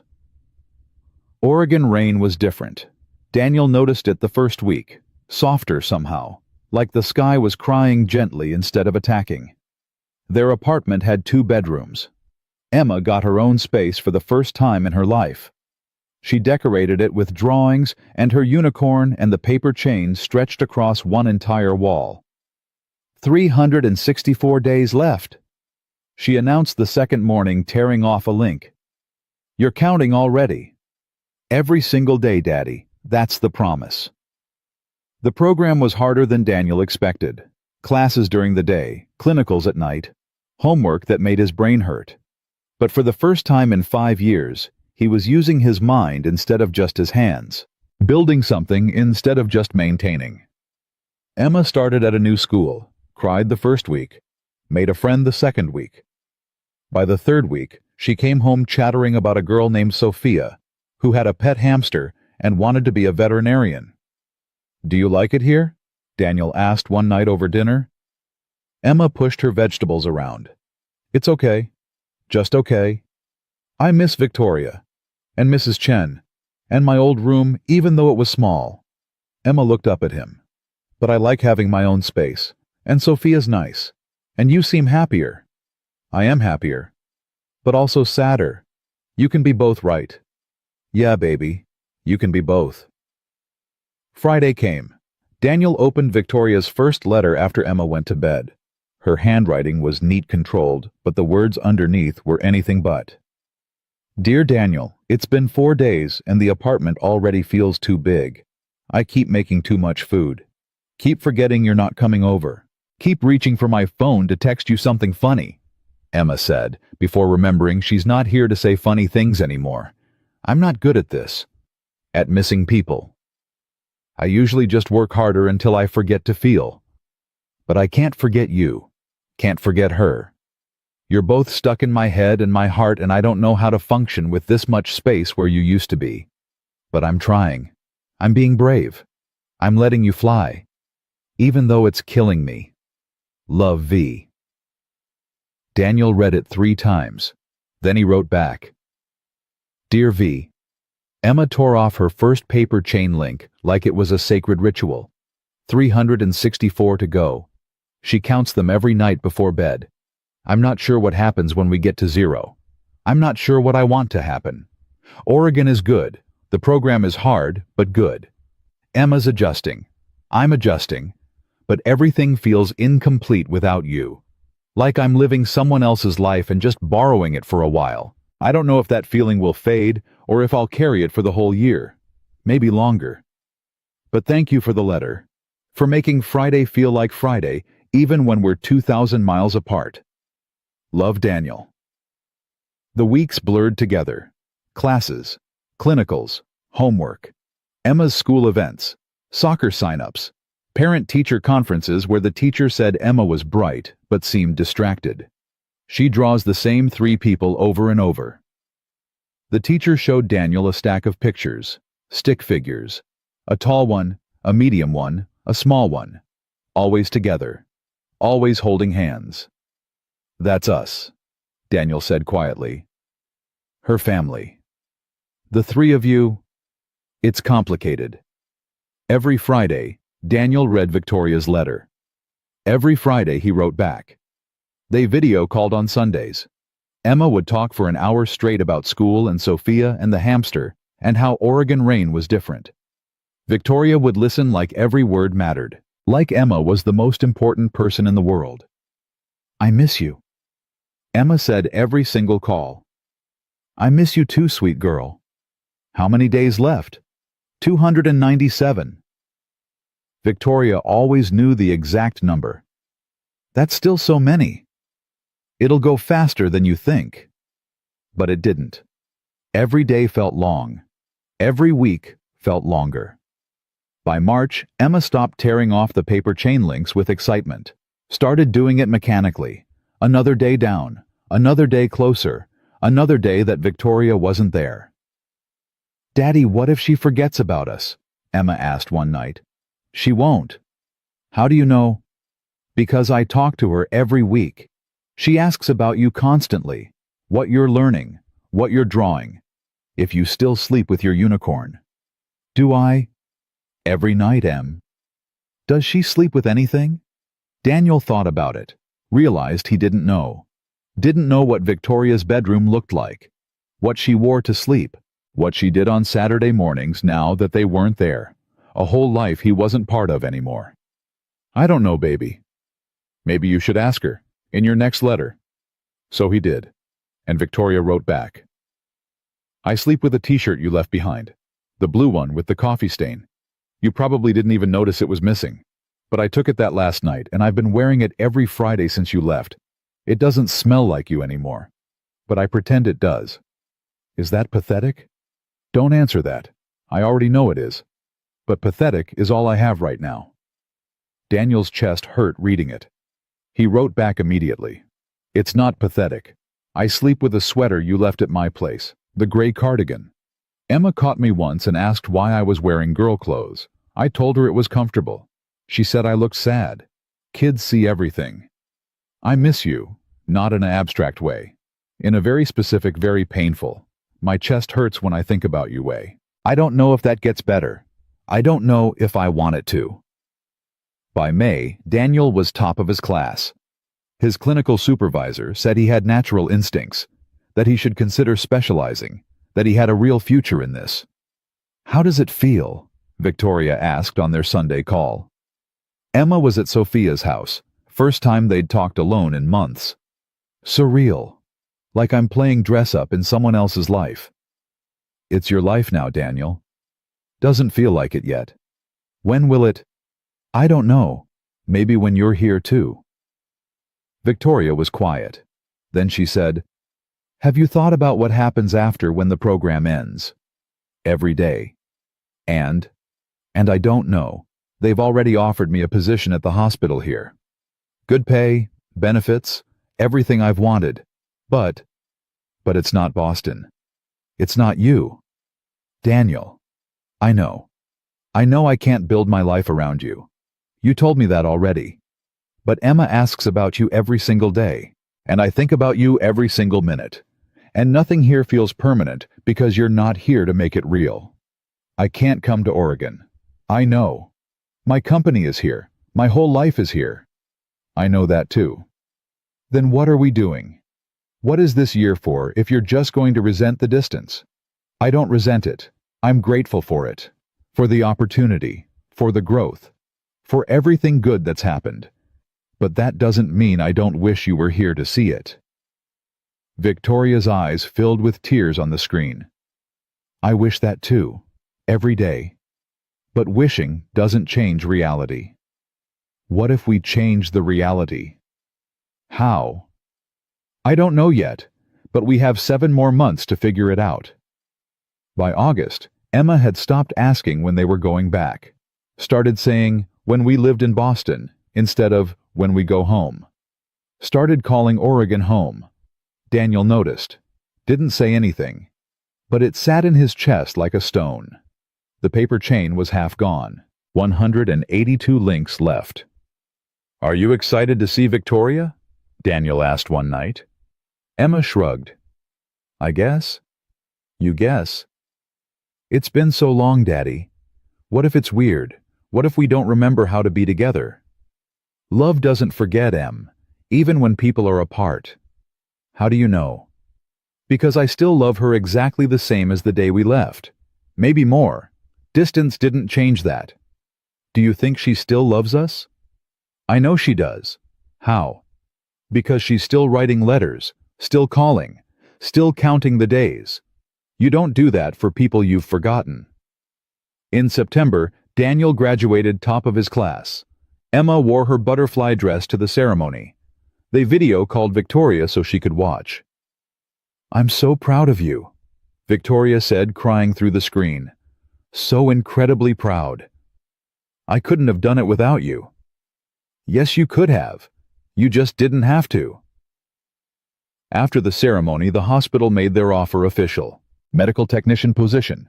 $58,000 a year, full benefits, starting immediately. Daniel held the contract and thought about $50. About sitting in a restaurant. About soup and paper chains and Friday letters. About how one night changed everything. What are you going to do? Emma asked. What do you want me to do? I want to see Victoria. But I also like it here. Sophia's my best friend. And I like my school. And my room. And the rain. Emma twisted her unicorn's horn. Is it bad that I don't want to leave?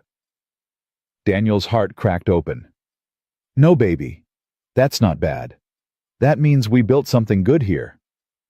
But Victoria's not here. So it can't be completely good. No, it can't. That night, Daniel called Victoria. Not on Sunday. Not on schedule. Just called because he needed to hear her voice. I got the job offer. That's wonderful, Daniel. Congratulations. They want an answer by next week. What are you going to say? That depends on you. Don't do that. Don't put this on me. I'm not. I'm asking what you want. Really want. Not what you think is best or right or selfless. What do you want? Victoria was quiet for so long, Daniel thought she'd hung up. Then she said, I want you to come home. I want Emma back. I want Friday dinners and movie nights and crooked braids. I want to stop sleeping in your old t-shirt and start sleeping next to you. I want to stop counting days and start living them. That's what I want. But it doesn't matter what I want if Oregon is better for you. What if I told you Oregon isn't better? What if I told you nothing feels right without you? Then I'd say you're probably making a mistake. That you're letting emotion override logic. That in 5 years, you'll regret choosing me over your career. And what if you're wrong? What if the biggest mistake would be staying here when everything I love is there? Daniel. The job here pays $58,000. That's more money than I've ever seen. More stability than I've ever had. And I'm going to turn it down. You can't do that. I already did, this afternoon, before I called you. Victoria's voice broke.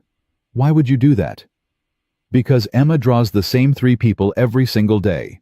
Because I read your letters, and my chest physically hurts. Because home isn't a place. It's people. And my people are in Boston. What if you can't find a job here? What if you come back and everything falls apart? Then at least we'll fall apart together. That's not practical. I don't care. I'm done being practical. I'm done with distance and letters and screen calls. I'm done with good enough when I could have everything. Victoria was crying now. When our lease ends November 1st, that's 6 weeks. The paper chain. 42 links left. Emma's been counting down to this for almost a year. I'm not going to make her wait any longer.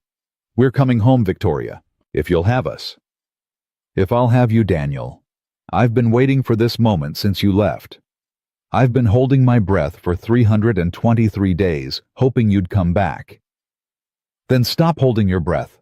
We're coming home. The next 6 weeks were chaos. Packing, saying goodbye to Sophia and her hamster.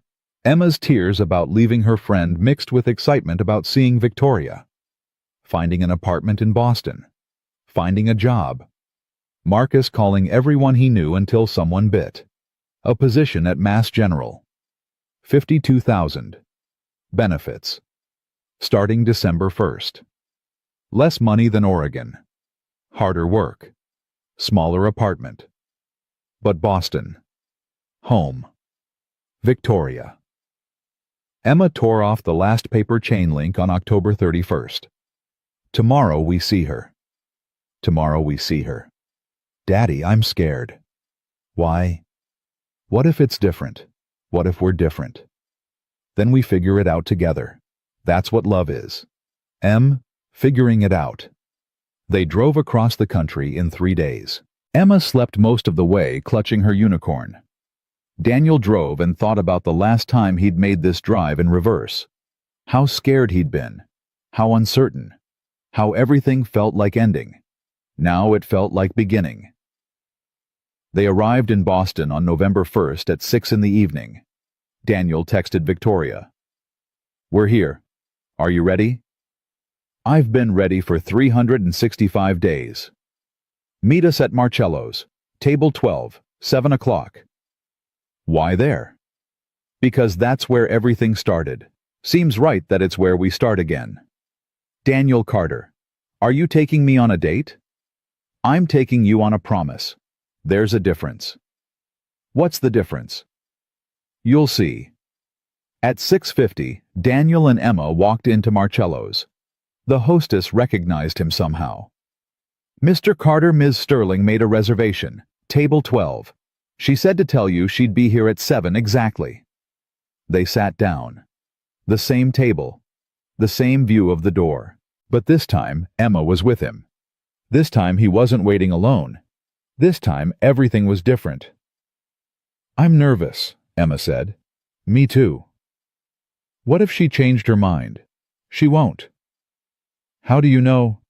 Because she's Victoria, and Victoria always keeps her promises. At 7, exactly, the door opened. Victoria walked in wearing jeans and the gray cardigan Daniel had been sleeping with. Her hair was down. Her eyes were red like she'd been crying. She saw them and stopped. Emma jumped out of her seat and ran. Actually ran across the restaurant. Victoria knelt down just in time to catch her. "You came back." Victoria was crying. "You actually came back." "I told you I would." 365 days. We counted every single one. I counted too, sweet girl. Every single one. Daniel walked over. Stood there watching his daughter and the woman he loved hold each other like they'd never let go. Victoria looked up at him. "Hi." "Hi." "You came back." "We came home. There's a difference." "What's the difference?" "Coming back is visiting. Coming home is staying." Daniel held out his hand. "If you'll have us." Victoria took his hand. Let him pull her up. Emma stayed attached to her leg. "I'll have you. For as long as you'll let me." "What about forever? Is that long enough?" "Forever's a good start." They sat down at table 12. The three of them. Ordered too much food. Emma talked non-stop about Oregon and Sophia and hamsters and paper chains. Victoria listened like every word was precious. Daniel just watched them and felt something he hadn't felt in a year. Complete. When the food came, Emma pulled out a folded piece of paper from her pocket. "I made this for you." She handed it to Victoria. "Open it." Victoria unfolded it carefully. It was a drawing. 3 stick figures under a roof. A tall one, a medium one, a small one, all holding hands. Above it, Emma had written in careful letters, "Daddy, Mommy, and me, forever." Victoria's hands shook. "Emma, you're our family now. That's what Daddy says. That family is the people who love you even when you're far away, even when it's hard, even when it hurts." Emma looked between them. "So you're our family. If you want to be. Victoria looked at Daniel. He nodded. I want to be. Victoria whispered. More than anything. Good. Because we already bought an apartment with 3 bedrooms. One for me, one for Daddy, and one for you. For when you want to stay over, which I hope is every night because I missed you so much. Emma said it all in one breath. Victoria laughed through her tears. Every night sounds perfect. After dinner, they walked outside. Emma ran ahead, chasing leaves. Victoria slipped her hand into Daniel's. Did you really buy a 3-bedroom apartment? Emma insisted. Said families need space to grow. She's wise beyond her years. She gets it from Mrs. Chen. Daniel stopped walking, turned to face Victoria fully. I know this is fast. I know we only had 6 weeks before I left. I know most people would say we're crazy. But this year taught me something. What? That time doesn't measure love. Presence does. And you've been present every single day, even from 2,000 miles away. You wrote letters. You called. You counted days with us. You loved us when it would have been easier to move on. That's not something I take lightly. What are you saying, Daniel? I'm saying I don't want to date you. I don't want to ease into this. I want all of it. The mess and the complications and the 3-bedroom apartment and the girl with butterfly wisdom and the Friday dinners that turn into every dinner. I want you, completely, if you want me back. Victoria's eyes filled with tears again. I want you back. I never stopped wanting you. Good. Daniel pulled out a small box from his pocket. Because I bought something in Oregon, with the first paycheck for my new job. And I've been carrying it around for 6 weeks waiting for the right moment. And this feels right. Here, where everything started, where you bought me soup and made me feel human again. He opened the box. A simple ring. Nothing fancy, but real. Victoria Sterling, will you marry me? Victoria stared at the ring, then at him, then at Emma, who was watching from 10 feet away with huge eyes. Say yes, Emma shouted. Say yes, say yes, say yes. Victoria laughed and cried at the same time. Yes, of course yes. 1,000 times yes. Daniel slid the ring on her finger. Emma came running. They hugged in the middle of the sidewalk, the 3 of them a family built from $50 and soup and paper chains and Friday letters and the impossible belief that love could survive anything, even distance, even fear, even the logical voice that said it was too fast, too soon, too much. Because sometimes too fast is exactly the right speed. Sometimes too soon is actually perfect timing. Sometimes too much is just enough. Emma pulled back and looked at them both seriously. Now we have to go back to the restaurant. Why? Daniel asked. Because that's where you met. That's where Victoria bought you soup. That's where our family started. We have to go back and start again properly, with all 3 of us. So they did. Walked back into Marcello's. Asked for table 12 again. Sat down together. Victoria on one side. Daniel and Emma on the other. The waiter came over smiling. Back again already? One more thing, Daniel said. 3 bowls of minestrone soup, the good kind, the kind that changes lives. The waiter laughed, but brought the soup. They ate it slowly, savoring it. Emma declared it the best soup in the whole world, even though it's just soup. It's not just soup, Victoria said. It's the soup that saved your daddy. That brought us together. That started everything. Then it's magic soup, Emma decided. Like in fairy tales. Exactly like fairy tales, Daniel agreed.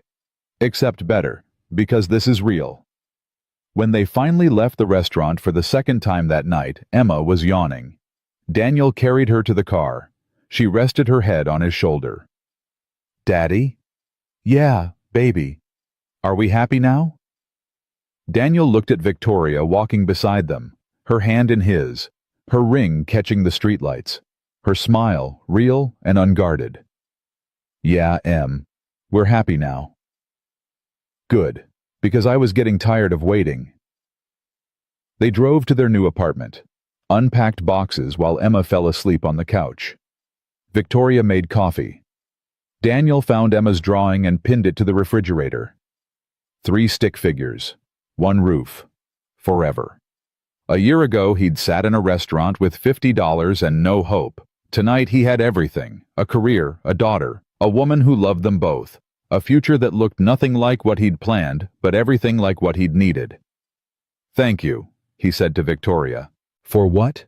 For buying me soup, for seeing me when I was invisible, for writing 365 letters, for waiting, for not giving up, for loving us even when we were impossible to love." "You were never impossible to love. You were just convinced you were. There's a difference. You keep saying that, because it keeps being true." Victoria walked over and wrapped her arms around him. "And for the record, you saved me too. I was so busy building a company, I forgot to build a life. Then you walked in with your $50 and your broken heart and reminded me what actually matters. What matters? This. Us. Soup and paper chains and crooked braids. Friday letters and Sunday calls. The everyday ordinary magic of loving people and being loved back." She kissed him softly. "That's what matters.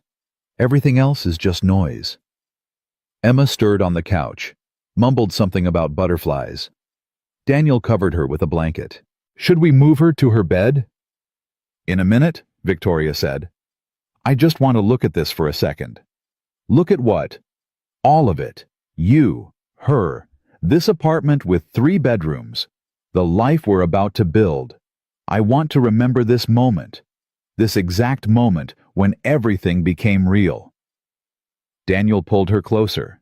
They stood there in the kitchen of their new apartment holding each other, watching Emma sleep and feeling the weight of 365 days lift off their shoulders. The hard part was over. The distance, the waiting, the uncertainty. Now came the good part. The building, the growing, the everyday choice to love each other through mess and complicated and whatever came next. "Welcome home," Daniel whispered. "I've been home since the moment you walked into my life," Victoria whispered back. "This is just where we keep our stuff." Emma woke up enough to be carried to her new room. She looked around sleepily. "Is Victoria staying?" "Yeah, baby. Victoria's staying. Forever. Forever." "Good. I'm tired of goodbyes." Emma yawned and snuggled into her pillow. "Night, Daddy. Night, Victoria. Night, new house. Night forever. Night, baby." After Emma was asleep, Daniel and Victoria sat on their new couch, in their new living room, in their new life, and didn't say anything. Just held hands, just breathed, just existed in the same space after 365 days of existing in different ones. "I can't believe you came back," Victoria said finally. "I can't believe you waited. Where else would I go?" "Anywhere. You could have gone anywhere, met anyone, built anything. You didn't have to wait for us." "Yes, I did, because some people are worth waiting for. Some love is worth the distance. Some stories don't make sense until they're finished." Victoria squeezed his hand. "And ours isn't finished yet. We're just getting started." And she was right. This wasn't an ending. It was a beginning. The beginning of everything they'd been building toward. The beginning of the life that started with $50 and a broken heart and a stranger who bought soup. The beginning of forever. And forever started now.